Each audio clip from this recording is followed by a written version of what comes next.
আপনি যদি iPhone user হন তাহলে এই ভিডিওটি আপনার জন্য অতি গুরুত্বপূর্ণ। ধরুন আপনার ফোনটি সাইলেন্ট মোডে আছে, এমন সময় আপনার অতি গুরুত্বপূর্ণ অনেক কল মিস হতে পারে।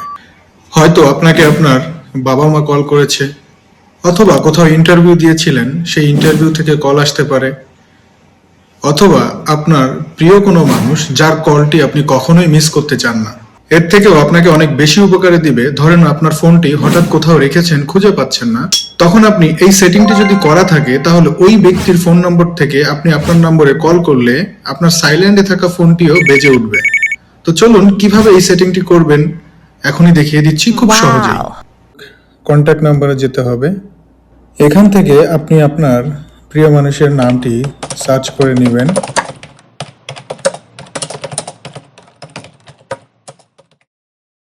তো সর্বপ্রথম আপনাদের এখান থেকে যেতে হবে এডিট এই অপশনটিতে। এখন একটু নিচে স্ক্রল করলেই দেখতে পাবেন রিংটোন এই অপশনটিতে টাচ করতে হবে। এখন একদম উপরেই এই যে এমার্জেন্সি বাইপাস এই অপশনটিকে আপনার জাস্ট চালু করে দিতে হবে।